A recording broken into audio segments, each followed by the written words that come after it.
Насловна страна на денешниот дневник.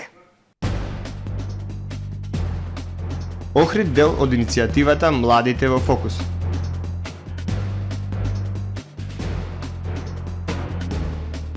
Судскиот процес за Струшката депонија заглави во апелација.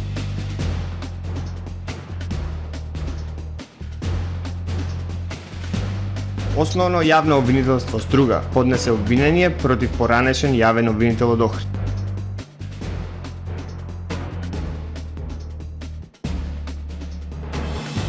Се чека решение од Министерството за внатрешни работи за да профункционира полигонот за обука на возачи.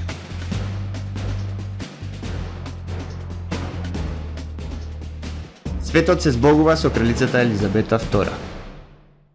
Со содржините во дневникот започнуваме повременската прогноза. Останете со нас.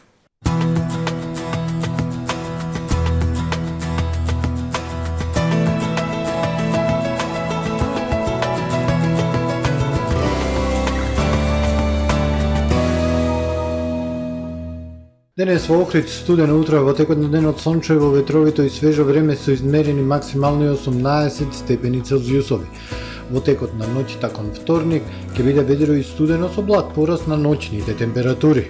Во вторник во крајните североисточни и источни делови од европскиот континент времето умерено облачно и нестабилно со врнежи од дожд. Локални врнежи се очекуваат и во централна Европа и Португалија. Во останатите делови од Европа доминација на полена воздушен притисок што ќе донесе сончево време со локална облачност, но со пониски температури. На Балканскиот полуостров во вторник времето претежно сончево. Ќе има локална облачност, ќе биде ветровито и студено. Локално во Србија и услови за слаб дожд. Максималните дневни температури на полуостровот од 15 до 23 степени Целзиусови. Во Македонија во вторник студено утро со утрински температури во интервал од 2 до 12 степени. Во текот на денот претежно сончево со локална облачност. Ќе биде ветровито и свежо. Максималните дневни температури во Македонија од 15 до 22 степени, температури под повеќегодишниот просек за овој период од годината. Во Охрид во вторник студено утро, утринската 8 степени. Во текот на денот времето сончево со температура идентична како денешната 18 степени Целзиусови. Во среда и четврток свежи утра со температури до 7 степени. Во текот на денот сончево со локална облачност и максимални 18, а во петок студено утро со температура до 4 степени Целзиусови. Во текот на денот сончево и свежо. Максималната температура во Охрид останува непроменита 18 степени Целзиусови.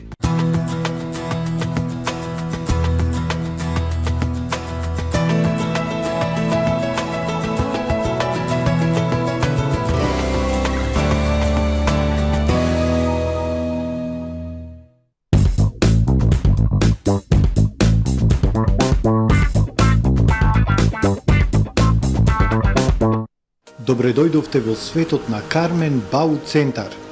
Во беспрекорно уреден продажен простор, купувањето во еден Бау Центар никогаш не било попријатно. Со гордост ви го представуваме нашиот шоурум Мараци со најголем избор на плочки од мараци и санитарија од светски познатите брендови Грое, Колпасан, Идеал Стандард, Рока, Унитас. На располагање ви е нашиот архитект кој ќе ви помогне во осмислување на вашиот проект. Располагаме со најбогатата палета на ламинат во државава. Одберете од 100 различни дизајни на Swiss Chrono. Покрај стандардниот избор на фасадните системи Knauf и Бекамент, ви нудиме богат избор на професионален алат на реномираните производители Bosch и Divol. Кармен Бау Центар на улица Железничка. Дисконт Златна капка. Прв избор за сите ваши прослави и семејни веселби. Вршиме дистрибуција на сите видови алкохолни и безалкохолни пијалоци по најповолни цени во Струга и Охрид. Од нашата винска карта одберете вино од реномирани странски и домашни компании. Од богатиот асортиман со над 600 производи, покрај алкохолни и безалкохолни пијалоци, можете да се снабдите и со квалитетни чаеви и кафе. Тајната на 5-годишното успешно обстојување е секогаш задоволни клиенти. Дисконт Златна капка.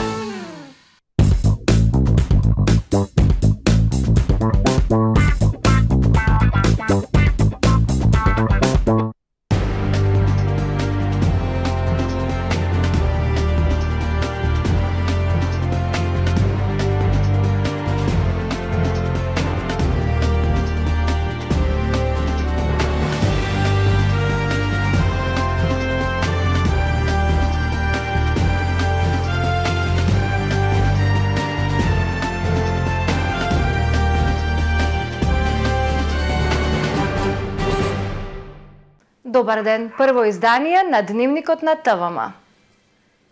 Општина Охрид дел од иницијативата Младите во фокусот. Денеска представници на Клубот за младински прашања и политики при Собранието на Република Македонија остварија средба со представници на локалната, советници во градскиот совет, локалниот младински совет и младински граѓански организации.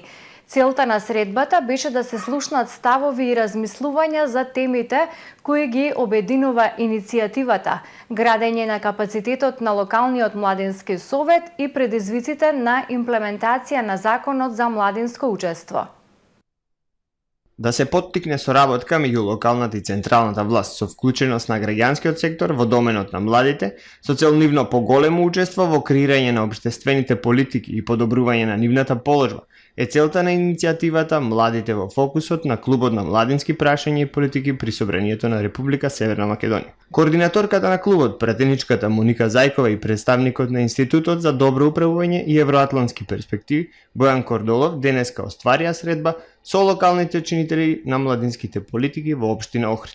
Од градоначалникот, представници на локалната, советници на градскиот совет, локалниот младински совет и младински граѓански организации, тие слушнаа ставови и размислувања за темите кои ги обединува иницијативата, градењето на капацитетот на локалниот младински совет и предизвици на имплементација на законот за младинско учество. Општина Охрид има формирано локален младински совет, избрана е организација која ќе раководи со младинскиот центар за која општината одстапи простори кои се во фаза на опремување. Донесена е програма за работа и одреден буџет за нејзина реализација, кажа на средбата раководителот на секторот за млади и невладини организации Димитар Спасевски.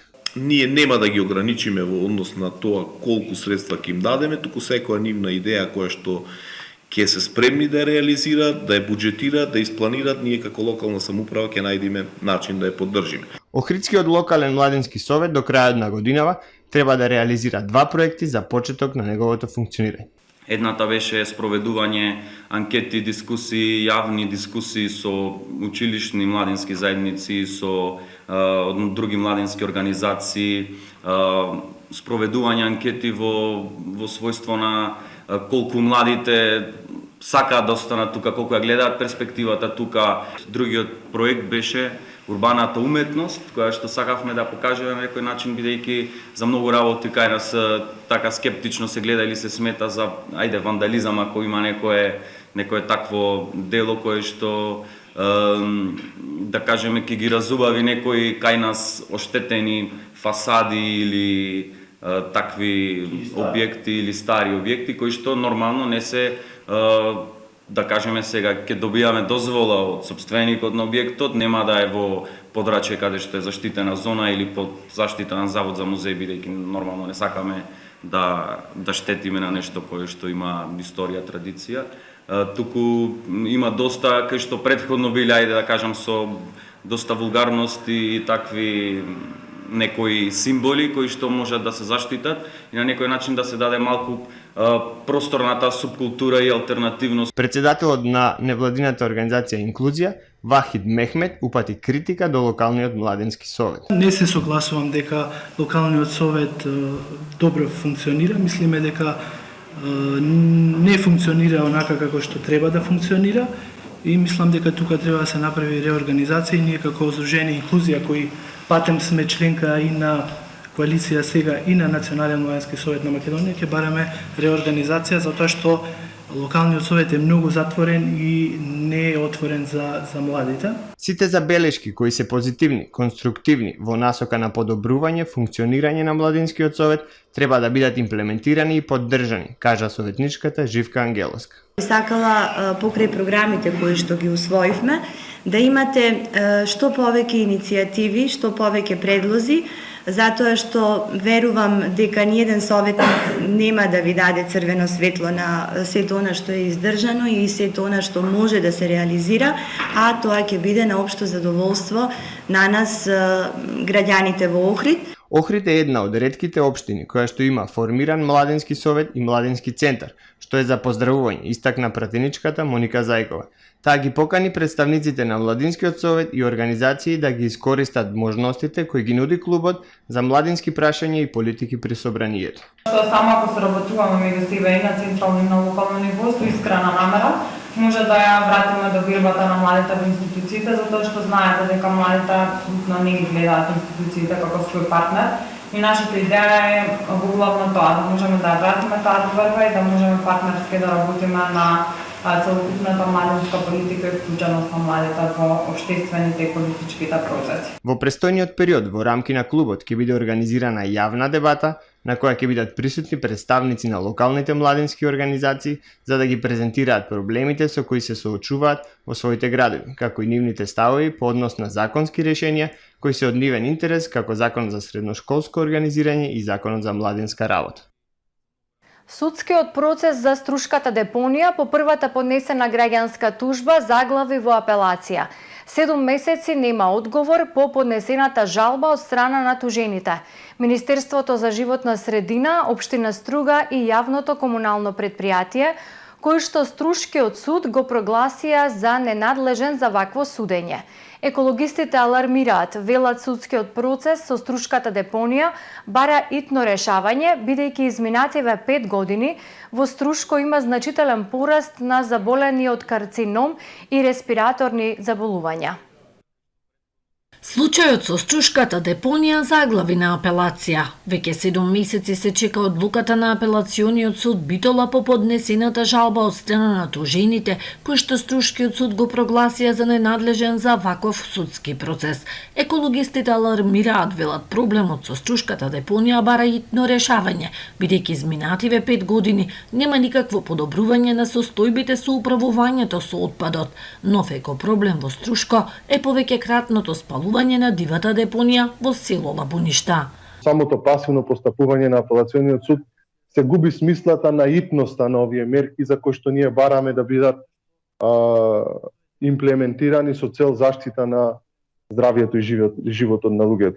Загрижувачки се податоците од вештачењето направено од страна на реномирани експерти за последиците врз здравието на луѓето. Изминативе 5 години во Струшко има значителен пораст на заболени од карцином и респираторни заболувања. На луѓето, показателите се дека имаме покачување на бројот на малигни заболувања во Струга, особено по спалување на депонијата од 2017 година, зголемување на компликации во бременоста, зголемување на респираторните болести, на бројот на респираторни болести. Со првата поднесена граѓанска тужба во земјава за загадувањето од Струшката депонија, тужени се Општина Струга, јавното комунално предпријатие и Министерството за животна средина, кои меѓусебно си ја прифрлуваат одговорноста за решавање на проблемот. Основното јавно обвинителство Струга до надлежниот суд поднесе обвинение против поранешен јавен обвинител од Основното јавно обвинителство Охрид. Тој според обвинението несовесно постапувал во вршењето на своите овластувања и должности, со што овозможил да застарат 14 предмети, претежно за кривично дело кражба. Основното јавно обвинителство Струга до надлежниот суд поднесе обвинение против поранешен јавен обвинител од Основното јавно обвинителство Охрид за продолжено кривично дело несовесно работење во службата. Обвинетиот во периодот од 19 ноември 2013 година до 25 ноември 2021 година, додека се уште ја извршувал функцијата јавен обвинител во Основното јавно обвинителство Охрид, очигледно несовесно постапувал во вршењето на своите овластувања и должности поврзани со преземање или непреземање на дејствија по конкретни предмети. На тој начин тој овозможил пријавените кривични дела апсолутно да застарат за гонење и со тоа потешко ги повредил правата на други подносителите на кривичните пријави и оштетени, бидејќи тие пред истекот на рокот за апсолутна застареност на гонењето по пријавените кривични дела не добиле одлука ниту за гонење на пријавените лица, со што билеускратени да ги остварат своите права како оштетени во судска постапка, ниту пак добиле одлука, решение за за отфрлање на поднесените кривични пријави со која оштетените би имале право на жалба за да ги остварат правата во претходната постапка, соопштија од Основното јавно обвинителство Струга. Во текот на кривичната постапка против јавниот обвинител било утврдено дека на овој начин настапила застареност на вкупно 14 предмети во Основното јавно обвинителство Охрид, претежно за кривично дело кражба. По извршен вонреден надзор на Вишото јавно обвинителство Битола врз работата на јавниот обвинител биле констатирани пропусти во постапувањето, при што бил задолжен да ги преземе неопходните действија во предметите. Тој не постапил по задолжението од извршениот надзор, односно состојбата во предметите останала идентична. Поради тоа, против обвинителот била поведена и дисциплинска постапка во која дисциплинската комисија донела решение со кое за сторените тешки дисциплински повреди изрекла дисциплинска мерка предлог за разрешување на јавниот обвинител. Постапката во овој предмет ја води Основното јавно обвинителство Струга, бидејќи Основното јавно обвинителство Охрид побара изземање, со оглед на тоа што обвинетиот го сторил кривичното дело во својство на јавен обвинител во тоа обвинителство. Еднодневен настан на тема еднаквост и недискриминација ќе се одржи утре во Охрид на платото кај порта Александрија.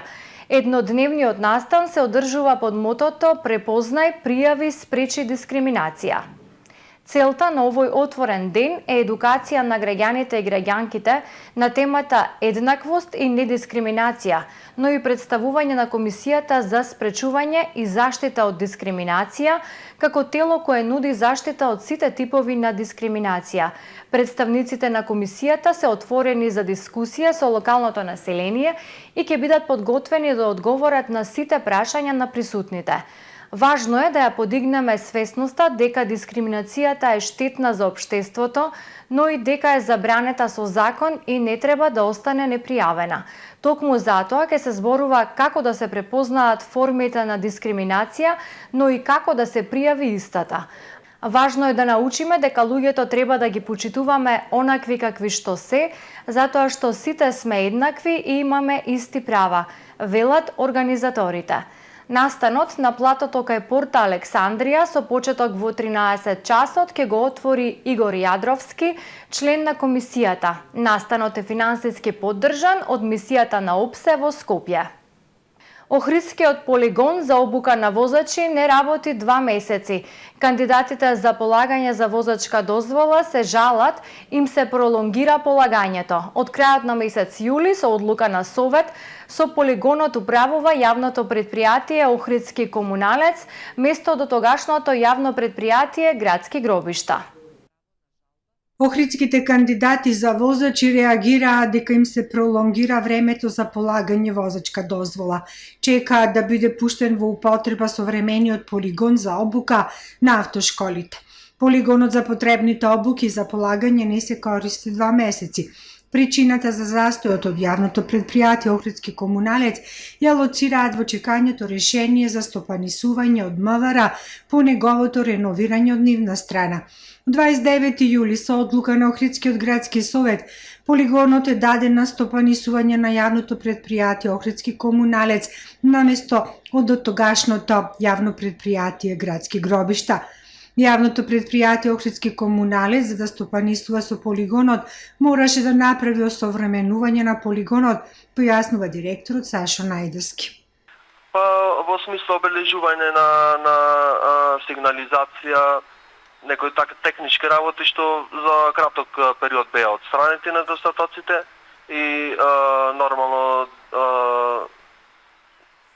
фактички отстранети се недостатоците нормално да се овозможат користење на полигонот. Да е прегледен за луѓето кои што ќе вршат обука. Охридскиот полигон го користат за обуки 6 автошколи. Тие со години чекаа современ полигон за автообука за нивните кандидати. Во меѓувреме, полигонот доби современи стандардни услови за работа кои што се пропишани со закон. Засега нема најави дека вложувањето во полигонот ќе има финансиски импликации врз крајните корисници. Од ова јавно предпријатие уверуваат дека за користење на современиот полигон нема да има промена на цената за негово користење. Цената мислам дека ќе е иста, нема да има промена. Нема да има промени, да речем, финансиско оптеретување на автошколите. И секако на лицата кои што ќе бидат обучувани нормално. Од јавното предпријатие Охридски комуналец чека да го добијат решението од Министерството за внатрешни работи за да стопанисуваат со полигонот и да склучат договори со автошколите. Од 19 август е направен записник во кој е констатирано дека сите укажани недостатоци на полигонот се отстранети, вели Најдевски. Регулаторната комисија за енергетика одлучи за 1,3% во однос на претходната одлука да го поевтини дизелот, додека цената на бензинот останува иста. Ова значи намалување на цената на дизелот за цели 3 денари за секој литар во однос на претходно, додека малопродажните цени на бензините не се менуваат. Оноќеска на полноќ евродизел ке се точи по цена од 92 денари по литар, додека Евро Супер БС 95 и Евро Супер БС 98 ке се продаваат по истата цена како и досега, односно 84,5 денари за БС 95 и 87 денари за секој литар БС 98. Од регулаторна истакнуваат дека во изминатиот 7-дневен период референтните цени на светските берзи во просек бележат поскапување кај бензинот за 1,8%, односно намалување кај дизелот за речиси 4%. Стотици илјади луѓе се собраа во Лондон на рутата низ главниот град на Британија за да го кажат своето последно збогум на британската кралица Елизабета II, додека милиони ширум светот го гледаат државниот погреб на телевизија.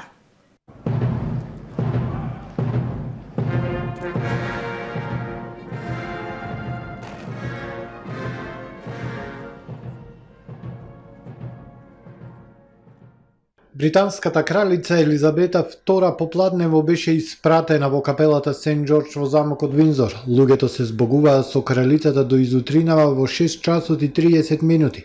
Нешто пред 11 часот ковчегот од Вестминистерската палата беше пренесен во Вестминистерската опатија на комеморација со 2000 почесни гости. Безбедносната операција која го следи погребот е опишана како најголемата во британската историја и вклучува над 10.000 полицајци. Кулминацијата за Националниот ден на жалост беше 2-минутниот молк нешто пред 12 часот. Цела Велика Британија и Северна Ирска во тишина и оддадоа почит на починатата кралица. Мирно беше дури и на небото. Полетувањата и слетувањата на аеродромот Хитроу беа за краток период стопирани за да не се слуша ни звукот од авионите над Лондон. По молкот во Вестминистерската опатија на крај на богослужбата со 2000 почесни гости се свиреше националната химна, а текстот на химната е променет сега во Господе чувај го кралот. Богослужбата и поворката се пренесуваа во живо на плоштадите ширум кралството на видеобимови. Оделите за протокол во Бакингемската палата и на британската влада ја имаат планирано до последен детал операцијата Лондонскиот мост падна. На концептот за 10-те дена меѓу смртта на кралицата и нејзиниот погреб е работено со години. Самата Елизабета одредила многу детали на церемонијата. По нејзина желба представници на 56 држави од Комонвелтот, кои опфаќаат големи делови од поранешното британско кралство, маршираа напред во погребната поворка. 98 од кралските морнари, а не коњи, го влечеа топовскиот постамент на кој е украсен со ројалното знаме и стоеше ковчегот на кралицата. И ковчегот на кралицата Викторија во 1901 бил влечен на истиот постамент од страна на морнарите на кралската морнарица. Незината правнука Елизабета замолила да се продолжи ваквата помалку чудна традиција. Инаку во Вестминистерската опатија во Лондон се кронисуваат, венчаваат и закупуваат монарси речиси 1000 години. Зад ковчегот одеше семејството предводено од новиот крал Чарлс III, неговите браќа и сестра, а потоа и внуците на кралицата, меѓу кои новиот престолонаследник Вилијам и конечно високи представници на монархијата.